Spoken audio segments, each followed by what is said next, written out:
E são com essas palavras de Marcelo D2, na sua música Desabafo, que a gente está começando aqui nosso primeiro PorcaCast. Eu sou o Lucas Franhani.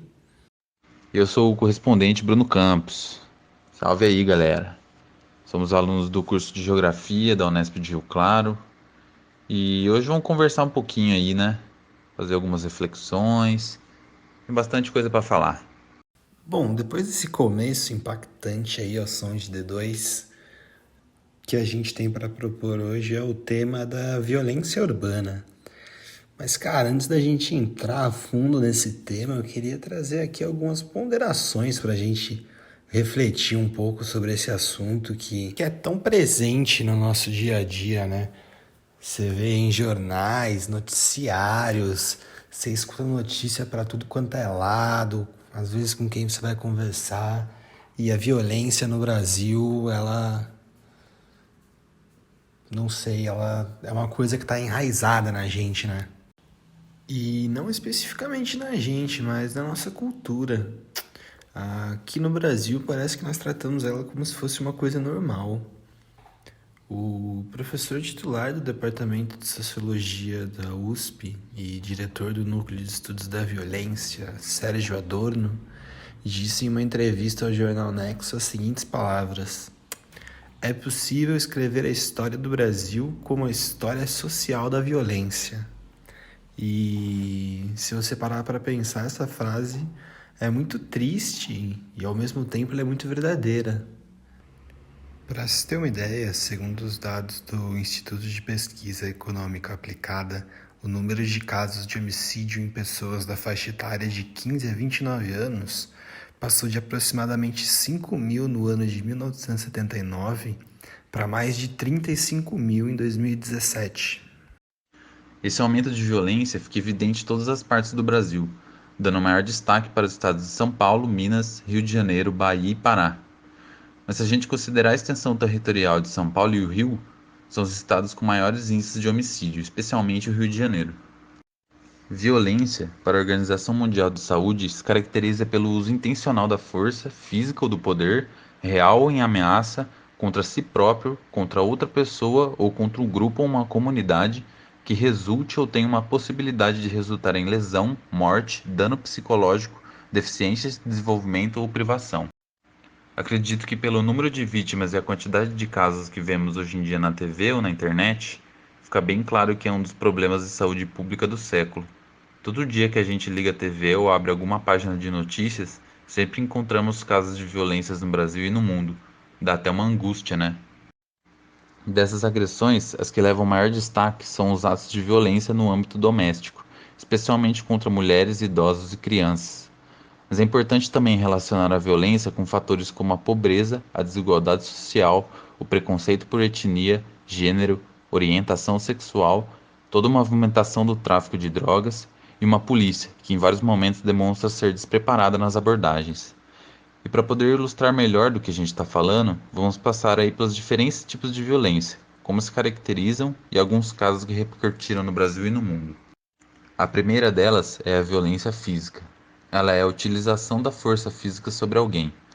Tapas, socos, chutes, puxões, empurrões ou a utilização de algum objeto com a intenção de se impor pelo uso da força física, oprimir ou causar qualquer tipo de dano físico. Elas acontecem na escola, na rua, nos bares, nas festas, dentro de casa. Chega até a ser bizarro como é comum a gente presenciar situações como estas, né? Parece que todo avanço tecnológico e intelectual que o ser humano atingiu atualmente não serviu de nada para as pessoas tentarem resolver seus problemas com a violência. Acho que aqui pode ser um momento para a gente poder abordar um pouco sobre a violência policial, que parece que ultimamente trouxe grande repertório de notícias pelas abordagens abusivas no Brasil e no mundo. Ela acontece pela atividade de policiais despreparados, que pela alta demanda de profissionais acabam não recebendo as instruções necessárias para atuar, principalmente no Rio de Janeiro, com essa guerra contra as drogas, em que vemos os índices de intervenção causando cada vez mais mortes causadas por policiais. Outra causa é a hierarquia, que nesse âmbito militar, vários problemas estruturais são apontados. Um caso que ficou famoso foi a situação da abordagem contra George Floyd, que era um homem de 40 anos de Minneapolis, nos Estados Unidos, que, segundo os policiais, era suspeito de uma chamada que tinha sido comunicada após um homem estar usando cartões falsos numa loja de conveniência. Depois da abordagem com uso abusivo de força, os policiais algemaram o George Floyd, que, segundo eles, teve uma certa resistência e disseram que ele estava passando por problemas médicos. Mas, na realidade, o que fica claro nos vídeos que foram divulgados pelo mundo inteiro é que Floyd estava imobilizado no chão e os policiais mantinham os joelhos em seu pescoço, mesmo com ele pedindo várias vezes para não ser morto e dizendo que ele não conseguia respirar. Testemunhas que estavam no local também afirmam terem implorado para que os policiais parassem. E após a análise dos médicos e julgamento, o policial foi condenado. Porém, Floyd já tinha virado mais um caso de negro que sofreu com a ação de força excessiva das operações policiais aí que acontecem pelo mundo inteiro. Após o caso, se iniciou uma onda de protestos nos Estados Unidos e no mundo com a hashtag Black Lives Matter, organização que surgiu em 2013 por 3 ativistas norte-americanas, com o intuito de erradicar a supremacia branca e contra a violência direcionada às pessoas negras. A gente tem aqui no Brasil também o caso do menino João Pedro Matos, de 14 anos, que depois de uma operação da polícia no Complexo do Salgueiro, em São Gonçalo, no Rio de Janeiro, foi baleado enquanto brincava com os amigos. Foi mais uma vítima do confronto aí dos criminosos e da polícia militar do Rio de Janeiro nas favelas. Mas o que dá pra gente ver é uma atuação pífia da polícia, né? Que entra nas favelas com um discurso de entrar pra matar, na justificativa de que os criminosos possuem armas com elevado poder de fogo. E o que é difícil de entender é que essas operações causam medo e insegurança para os moradores, não garantem efetividade nenhuma e, de certa forma, ainda acabam incitando a violência no local, né? É importante destacar que agora as atividades policiais acontecem com câmera nas fardas no estado de São Paulo. De maio para junho, houve uma queda de 54% nas mortes por intervenções policiais. As câmeras ficam ligadas durante todo o turno de trabalho e podem ser acompanhadas em tempo real pelos comandantes. Tomara que com essa política a mentalidade mude, assim como uma mudança de comportamento, né? É o que esperamos. Pegando esse gancho, agora vamos falar sobre a violência social, que caracteriza toda agressão por preconceito, discriminação, desrespeito a diferenças e intolerância. Infelizmente, o racismo existe muito ainda no nosso cotidiano, e ele vem de contextos históricos e estruturais. Desde a escravização dos africanos e até a abolição, sempre existiu teorias que começaram a vigorar na Europa e pelos colonizadores, com suposição sobre hierarquização de raças, em que brancos estariam no topo da pirâmide. E a abolição, na verdade, apenas configurou uma nova roupagem para esse racismo, porque os escravos que supostamente estariam livres, ao serem soltos, não possuíam propriedade para morar e nem recursos para sobreviver, novamente se subordinando a atividades sem quase nenhuma remuneração e com condições de trabalho precárias. Desde a abolição em 88, essas gerações de origem africana não conseguiram se igualar estruturalmente comparadas com os brancos e ainda sofrem diversas agressões e intolerâncias simplesmente por serem negros. Esse racismo está presente no trabalho, no acesso a direitos básicos, nos relacionamentos sociais, na economia e na política. Dados como esses representam ainda a existência do racismo atualmente. Apenas 30% dos cargos de gerência são ocupados por negros. Apenas 10% de livros brasileiros foram publicados por negros. 3 entre 4 brasileiros estão entre os 10% mais pobres do país. a cada 100 pessoas assassinadas no Brasil, 75 são negras. De acordo com o mapa de violência de 2016, dos 30 mil jovens mortos entre 15 e 29 anos, 77% são negros. Essa herança discriminatória da escravidão, em conjunto com a falta de medidas e ações que integrassem os negros na sociedade, como políticas de assistência social ou de inclusão ao trabalho, é o chamado racismo estrutural. Para acabar com ele, é necessário esforços em conjunto ou individualmente, para que sejam implementadas práticas antirracistas efetivas, como promover a igualdade e a diversidade, remover obstáculos para a ascensão de minorias, manter espaços para debates, acolhimento e incentivar artistas, músicos, professores, autores, entre tantas outras áreas que possuem negros talentosos e com potencial gigantesco para nos ensinar. Eles precisam ser notados. É importante ler e entender toda essa história para que essa situação mude com o decorrer dos anos. Estamos em 2021 e ainda existe o racismo e isso é um absurdo. Racismo reverso não existe, viu, galera? Vamos procurar o conhecimento porque essas abordagens são retrógradas demais para existirem ainda. Um caso recente para demonstrar esse racismo estrutural foi registrado no mercado Açaí, em Limeira, no interior do estado de São Paulo, onde um senhor de 56 anos, negro, teve que ficar apenas de cueca para provar que não havia roubado nada para os seguranças. E em nota, a rede Açaí informou que os seguranças foram afastados e que pretende tomar as providências necessárias. Um outro caso que ficou bem famoso aqui no nosso país é o de Matheus Ribeiro, que foi acusado por um casal branco de furtar uma bicicleta elétrica no bairro Leblon, no Rio de Janeiro. Matheus afirma que teria feito a compra em um site pagando R$ 3.600 e que não sabia que ela era roubada. E agora ele passa a ser investigado por receptação. Bom, segundo a polícia, o crime foi cometido por um jovem branco chamado Igor Pinheiro, de 22 anos. Ele possui 28 anotações criminais, sendo 14 por furto de bicicletas. E quando foi preso, carregava na mochila um alicate de pressão, que é o instrumento usado para cortar as correntes das bicicletas, geralmente. A vereadora do Partido dos Trabalhadores, Tainá de Paulo, manifestou através do seu Twitter que Matheus foi vítima do crime de racismo, enquanto seus algozes, os racistas do Leblon, não foram enquadrados no crime de racismo.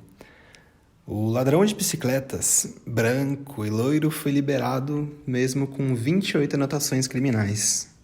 E eu me pergunto, quem a polícia está investigando e incriminando? Esse problema gera violência entre nações do mundo, desde humilhação, constrangimento e agressão física, moral e psicológica. Tudo isso promovido principalmente pela não aceitação das diferentes identidades culturais. A xenofobia está relacionada com diversos tipos de conceitos que englobam a discriminação e o sentimento de supremacia de determinado grupo. O etnocentrismo está pautado no pensamento de superioridade de uma cultura sobre a outra, preconceito cultural. Já o racismo designa um tipo de preconceito associado às raças, etnias ou características físicas dos indivíduos, preconceito racial. Recentemente, um exemplo de crime de racismo e xenofobia é investigado contra 2 haitianos em um ônibus que aconteceu em Cuiabá. A partir de um vídeo é possível ver quando 2 haitianos entravam no ônibus e um homem proferia as seguintes palavras: desgraçado, haitiano, filho da... Olha outro aí também, haitiano, irmão. Por isso, Hitler está certo, disse ele numa alusão ao ditador alemão Adolf Hitler. Outro caso foi o de Ana Rita Gomes, que estava com o tradicional lenço palestino para proteger os seus cabelos e com uma máscara contendo as cores da bandeira da Palestina. A mulher de 41 anos procurou a polícia depois que ela sofreu uma discriminação religiosa durante um atendimento para receber o imunizante contra a Covid em Manaus. No momento da aplicação, ela disse que a servidora falou: "Ai, estou com medo de você, assim, toda coberta, me jogaram uma bomba. É isso que vocês fazem. Após a vítima dizer que a atendente tinha cometido crime de discriminação religiosa e que estava gravando, a trabalhadora teria dito que era somente uma brincadeira. A vítima, já revoltada com a situação, teria dito que não aceitava a brincadeira e que isso era uma agressão, que não iria mais se calar, proferindo as palavras: estou cansado de sofrer esse tipo de abuso, de preconceito, de discriminação por exercer a minha fé, afirmou. Eu vou buscar meios legais para que esse tipo de comportamento não ocorra mais. Ninguém deve passar por essa situação por conta da sua etnia, por conta da sua fé. E esse é um exemplo claro de xenofobia que está presente na nossa sociedade. Violência psicológica e moral. Já a violência psicológica e a moral utilizam-se de palavras ou atos ofensivos como forma de agressão. Humilhação, exposição, xingamentos, opressão ou submissão fazem com que a vítima seja coagida sem a necessidade de utilização da força física. Ela já era descrita pela Lei Maria da Penha, de 2006, no conjunto da violência doméstica, mas agora ela em si passa a ser um crime, como explica Anne Kelly Nantua, defensora pública estadual no Núcleo de Enfrentamento à Violência contra a Mulher. Antes, muitas vezes essa violência existia, mas ficava impune se não estivesse associado com um crime mais grave. Agora, mesmo que não esteja, o agressor pode responder criminalmente. Sabendo disso, já podemos falar também sobre a violência doméstica. Ela ocorre dentro do núcleo familiar, pode ser causada por companheiros, parentes e predomina nos casos de violência contra a mulher e os casos de violência contra a criança. Cada categoria recebe uma atenção diferente do Estado a partir de leis e formas de prevenção. Como, por exemplo, a nova lei sobre violência psicológica estabelece o programa Sinal Vermelho, que adota o X vermelho na palma das mãos como um sinal de alerta de uma vítima. A ideia é que, ao visualizar esse sinal na mão de uma mulher, qualquer pessoa possa acionar a polícia ou algum órgão de proteção para ajudar a vítima. Infelizmente, por vivermos em uma sociedade patriarcal, o panorama cultural é machista, banaliza, promove ou silencia diante da violência contra a mulher. E apesar das conquistas dessas mulheres, mesmo não tendo as melhores oportunidades, a sociedade ainda costuma dizer que são inferiores. E isso continua a transparecer em comentários públicos, piadas, letras de músicas, filmes, publicidades. Dizem que são más motoristas, que gostam de ser agredidas, que devem se restringir à cozinha ou que servem apenas para a reprodução. A violência de gênero, não só enquanto ato físico, mas simbólico de desvalorização e subjugação social da mulher, é um fenômeno tão antigo quanto a própria humanidade. Embora se ouça falar de sociedades que eram lideradas por mulheres, a ampla maioria das civilizações foi caracterizada por modelos de poder e liderança masculinos. No Brasil, o patriarcalismo desenvolveu-se a partir da colonização. As grandes extensões de terra administradas por um chefe de família subordinava a todos, escravos e livres que estivessem nos limites territoriais do seu domínio. As mulheres eram privadas de acesso à educação e à cidadania política. Além disso, eram extremamente reprimidas em sua sexualidade, consideradas irracionais e incapazes, controladas em tudo. O processo de urbanização transformou e ressignificou a dominação doméstica. Até 1827, mulheres não podiam frequentar escolas básicas. Até 1879, mulheres não podiam ingressar ao ensino superior. Até 1932, mulheres não podiam votar. Até 1962, mulheres casadas precisavam de autorização do marido para viajar, abrir conta bancária, ter estabelecimento comercial, trabalhar e receber herança. Até 1983, mulheres eram impedidas de praticar esportes considerados masculinos, como futebol.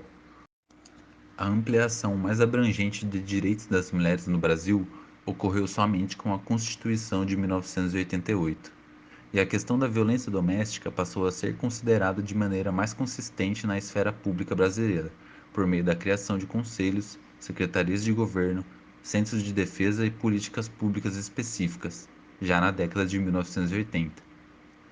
A primeira delegacia de atendimento especializado à mulher foi criada em 1985, em São Paulo, e a principal lei para a prevenção e punição da lei doméstica é ainda mais recente, a Lei Maria da Penha, sancionada em 2006.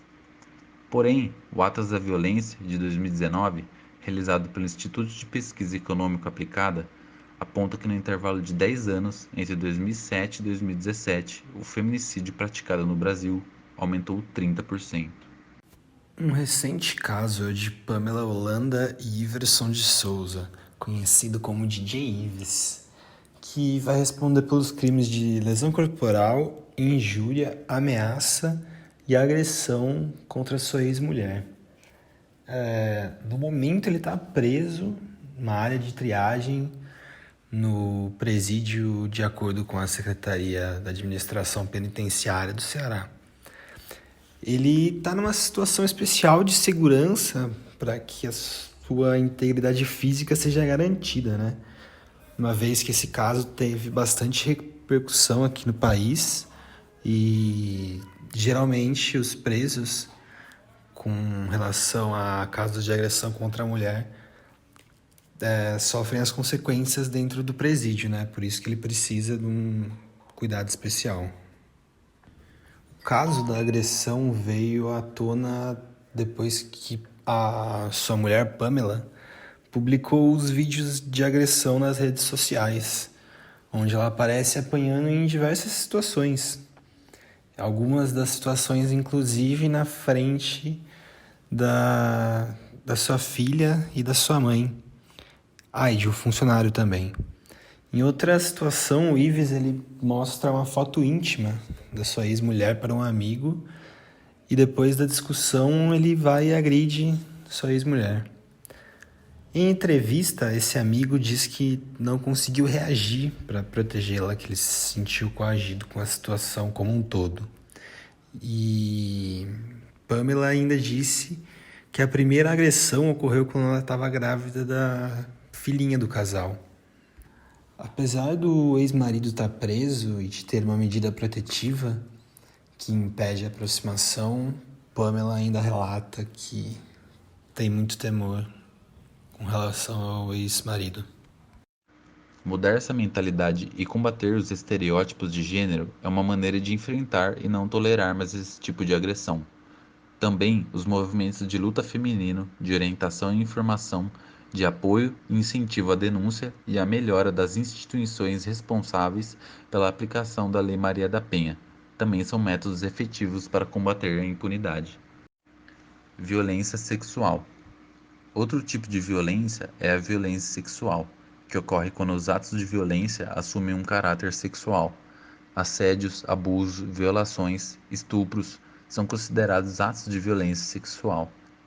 Esses casos ocorrem quando não há o consentimento entre as partes ou quando a vítima é incapaz de opor-se ao ato, como nos casos de violência contra crianças, idosos, pessoas com déficits cognitivos ou temporariamente inaptas. Os dados mais precisos sobre violência sexual vêm de pesquisas populacionais. Outras fontes de dados são relatórios policiais e estudos de contextos clínicos e organizações não governamentais. No entanto, como apenas uma pequena proporção de casos é relatada, a taxa de ocorrência é subestimada. Um estudo latino-americano, por exemplo, estimou que apenas cerca de 5% das vítimas adultas de violência sexual denunciaram o crime à polícia. Há muitas razões pelas quais as mulheres não denunciam a violência sexual, como falta de apoio, vergonha, medo de represálias, sentimento de culpa, receio de que não acreditem nela, temor de ser maltratada ou socialmente marginalizada. Sobreviventes de violência sexual podem sofrer consequências comportamentais, sociais e de saúde mental. As meninas e mulheres são as mais afetadas por lesões e doenças resultantes da violência e coerções sexuais, não só porque constituem a maioria das vítimas, mas também porque são vulneráveis aos desdobramentos dessas agressões na saúde sexual e reprodutiva. Muitas vezes, a violência sexual resulta em morte, cometida pelo agressor ou pelos problemas de saúde causados pela própria agressão, como suicídio e abortos inseguros. Entre os exemplos de consequências da violência sexual para a saúde das mulheres, a OMS destaca: gravidez não planejada, aborto inseguro, disfunção sexual, infecções sexualmente transmissíveis, depressão, transtorno por estresse pós-traumático, ansiedade, dificuldade para dormir, comportamento suicida e transtorno de pânico.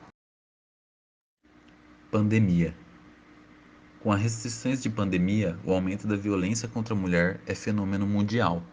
Não há país que escape da pandemia de coronavírus, assim como nenhum ficou à margem de explosão de agressões machistas que veio com a doença.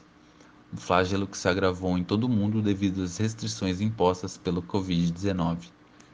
No contexto da pandemia, os atendimentos da Polícia Militar às mulheres de vítimas de violência aumentaram 44% no estado de São Paulo.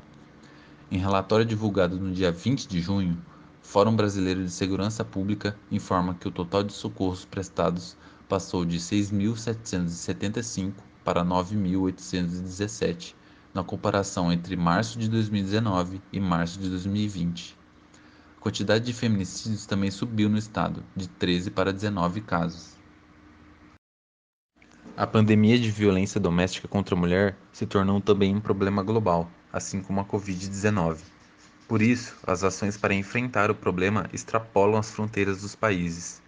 O Instituto Avon da Argentina, do grupo Natura, por exemplo, teve a ideia de fazer uma campanha global, isoladas sim, sozinhas não, para todas as marcas da companhia. A iniciativa, que foca na violência doméstica em tempos de pandemia, foi importada pelo Brasil e por outros países da América Latina.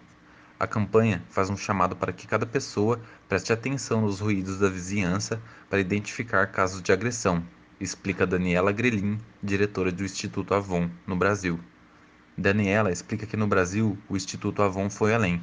Lançou também por meio de um número de WhatsApp um serviço de chat box, em parceria com a Uber.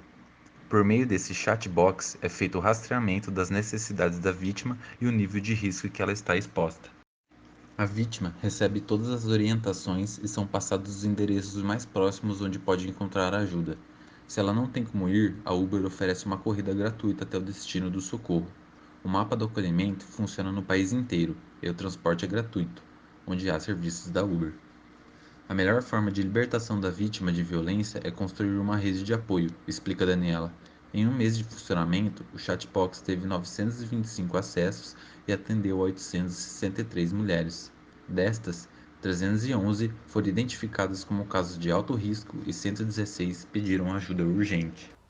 E seguindo um pouco nessa linha de bons exemplos no combate à violência doméstica, existe uma política pública feita na região metropolitana da Grande São Paulo, onde o Consórcio Intermunicipal do ABC atua, que é uma região que abrange 7 municípios e uma população de aproximadamente 3 milhões de habitantes, onde conta com grupos de apoio na questão dessa violência urbana que acaba ocorrendo, não só com mulheres, mas com crianças, com temáticas de gênero e questões LGBT.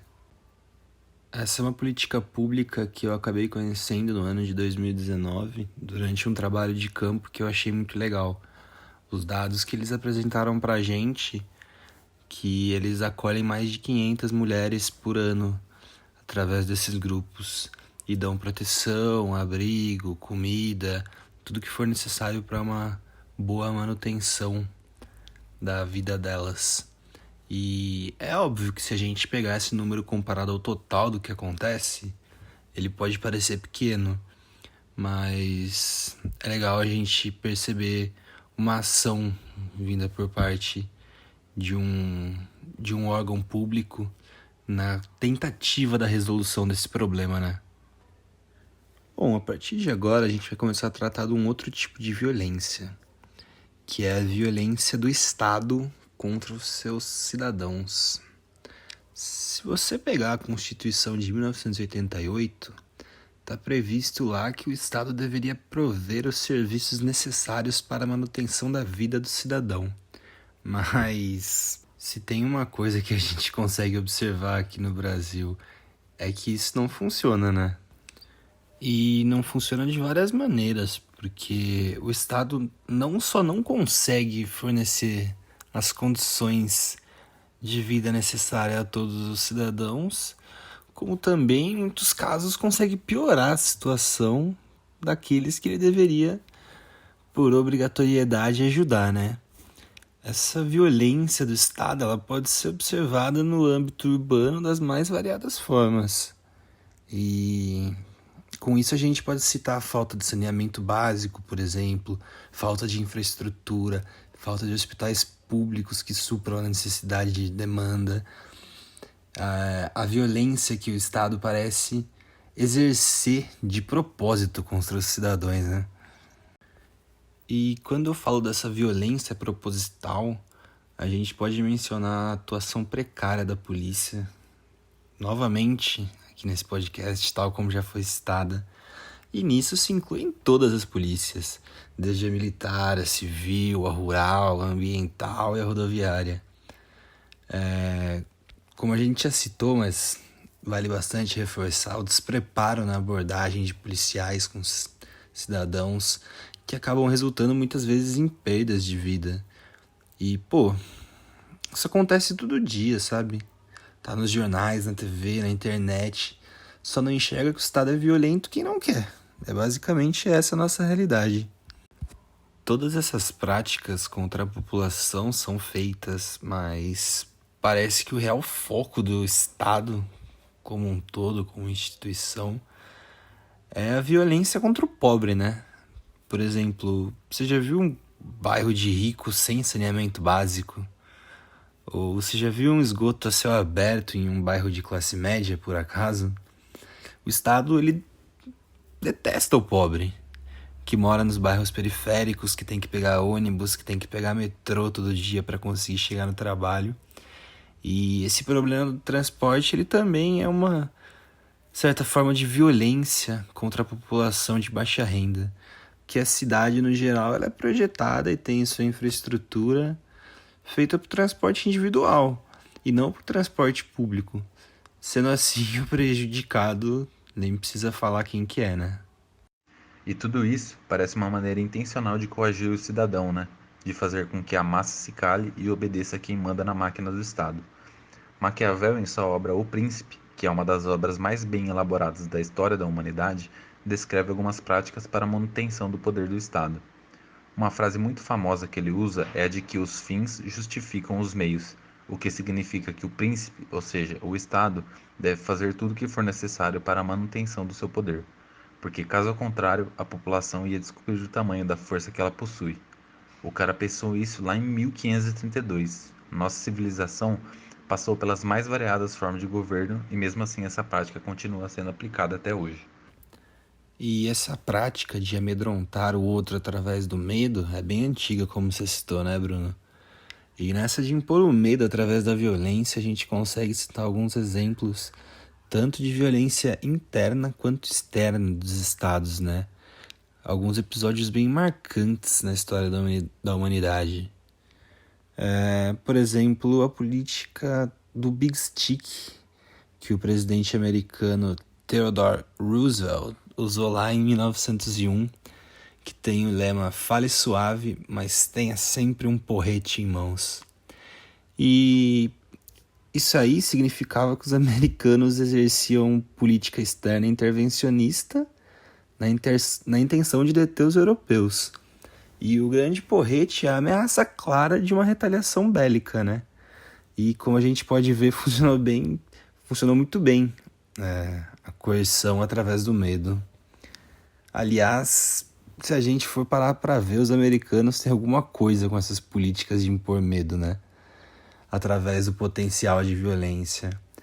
Por exemplo, a Guerra Fria, que aconteceu no período pós-Segunda Guerra, e foi essa disputa entre os Estados Unidos e a União Soviética, onde ambos os lados ficavam fazendo demonstrações de poder na intenção de amedrontar o outro, de criar o medo, mostrando bombas, essa corrida espacial e todo esse contexto, querendo ou não, ele serve para instigar a violência. O último medo que eu vou citar aqui, de como a violência gera o medo e esse medo acaba impondo uma reação em quem está sofrendo, quem está sendo coagido, é novamente os norte-americanos. E essa é a maior tentativa deles de gerar medo e violência. Só continuando nesse papo histórico aí, mas seguindo um pouco a linha do tempo no pós-Guerra Fria, os Estados Unidos se colocaram como a nação que comanda o imperialismo global, né? E a manutenção desse imperialismo ele veio de diversas formas, como por exemplo o enorme investimento militar que eles fazem anualmente. Por exemplo, hoje eles contam com mais de 800 bases em mais de 40 países. E a presença desses militares armados por si só já acaba gerando violência. Ou então, como eles querem, a manutenção dessa violência em locais de conflito, tal como o Oriente Médio e tudo que está acontecendo aí nessa semana de 15, 16 e 17 de agosto, onde eles retiraram as tropas do Afeganistão e a gente pôde ver todo o potencial de violência que existe, né? Ou seja, essa imposição do medo e da violência, ela acaba por fazer com que eles sejam respeitados. Mesmo hoje, economicamente, eles não sendo mais a primeira nação do mundo, eles ainda conseguem sustentar o título de imperialistas com seus governantes, e mesmo seus governantes afirmando que não, né? É um impasse que eles passam com essa tentativa a todo momento de demonstrar que eles são os maiores e melhores, e quando não funciona, é a prática do medo e da violência. Violência e juventude. E como fica a juventude no meio do descompasso de tudo que anda ocorrendo, né? Porque se você parar para olhar o tempo que a gente está aqui e praticamente só falamos de coisas ruins, óbvio que foram citadas algumas práticas e políticas públicas de fins muito bons, mas no contexto geral, a modernidade está muito violenta. E as gerações futuras estão muito mais expostas a todo esse contexto da violência urbana que acontece nas cidades. Mas aqui no Brasil, a coisa anda realmente feia. Se você parar para pensar no tamanho das dificuldades que o brasileiro enfrenta, chega a ser triste.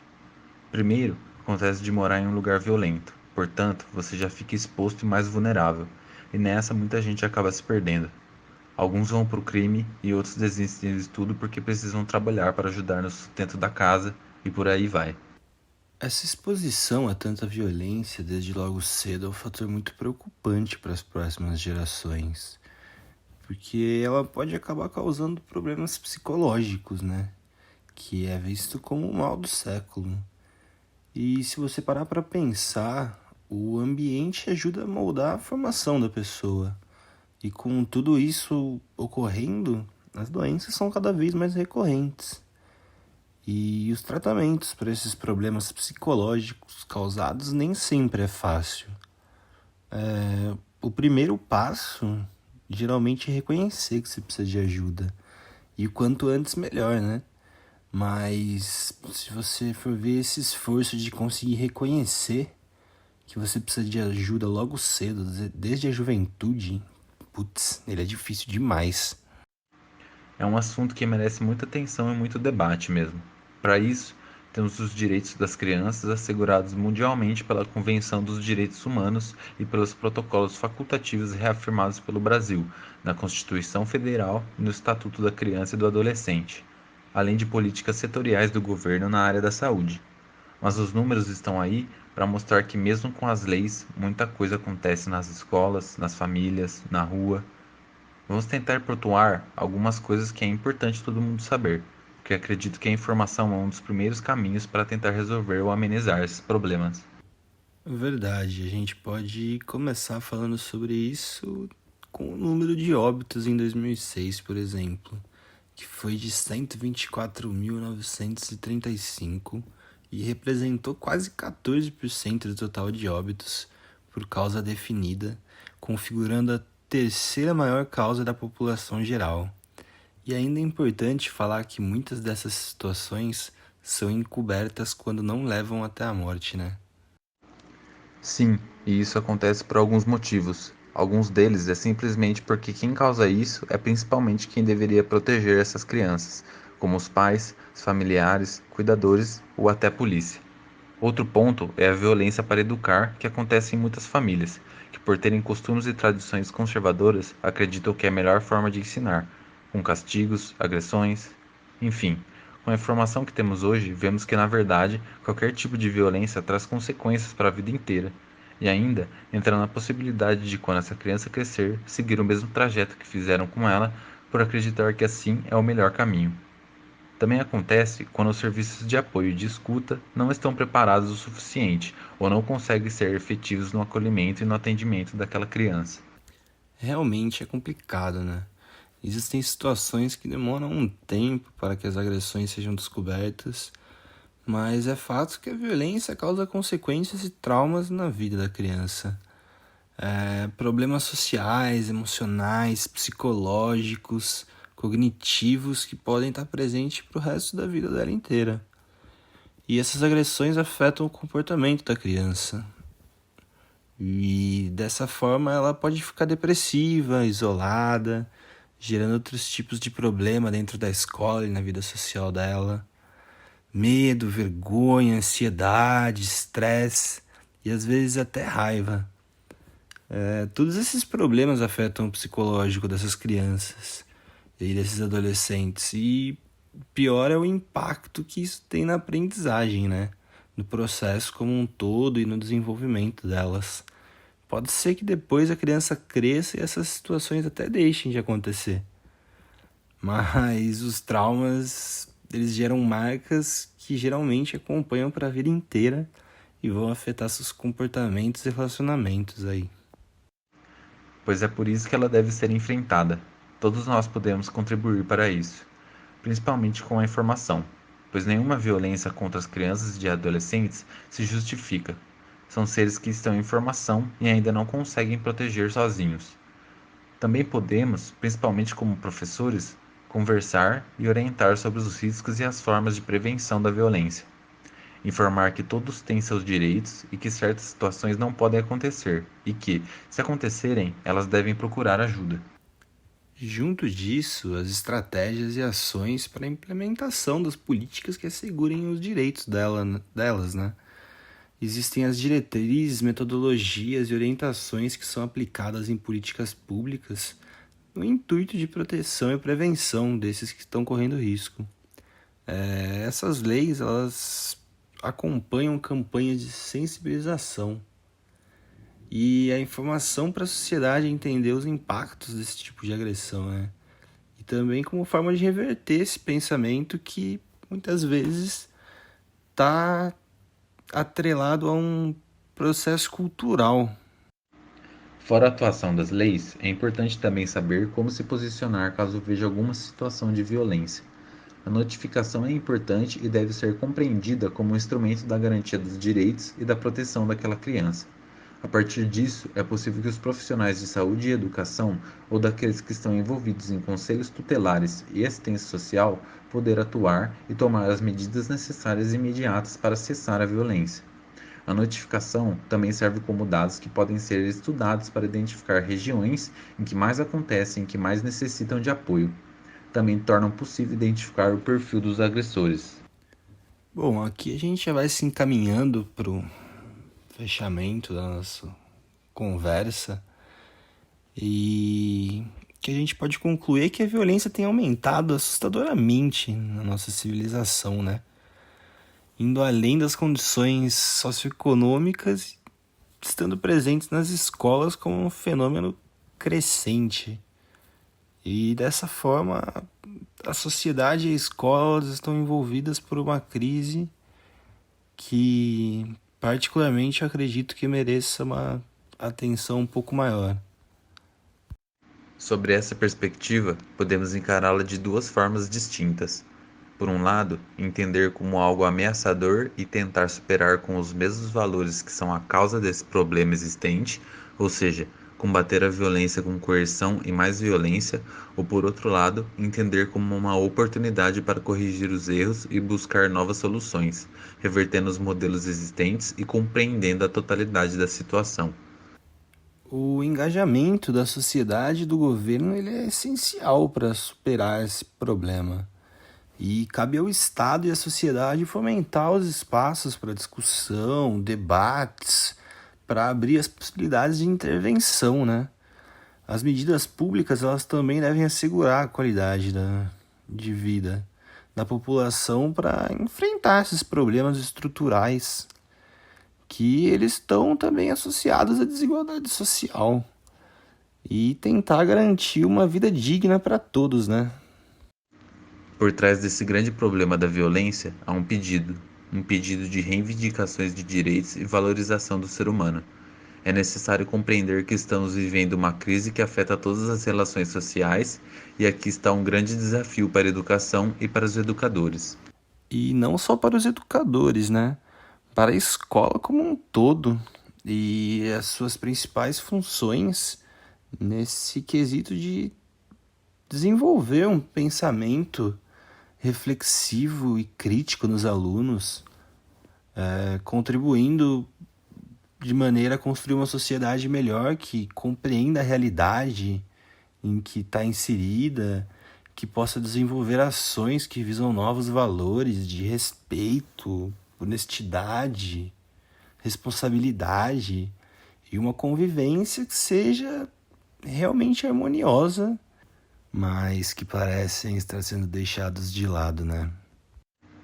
Nós, como professores, somos responsáveis pela contribuição da construção desses novos seres que integram a sociedade e que futuramente serão responsáveis por novas vidas a serem desenvolvidas. Nosso papel e nossa responsabilidade é imensa diante de toda a humanidade. Acolher e pregar um ensino humanizado é necessário para que uma nova geração possa conviver nessa harmonia e respeito que a gente tanto procura. E junto com a mobilização da sociedade, a gente pode pensar em mudar o comportamento de todos para garantir um maior diálogo e respeito, né? Seja ele na escala local ou em maiores escalas. Dessa forma, deixamos essa reflexão. Esperamos ter contribuído com essas informações e ter deixado o dia de vocês melhor. Obrigado e até o nosso próximo podcast.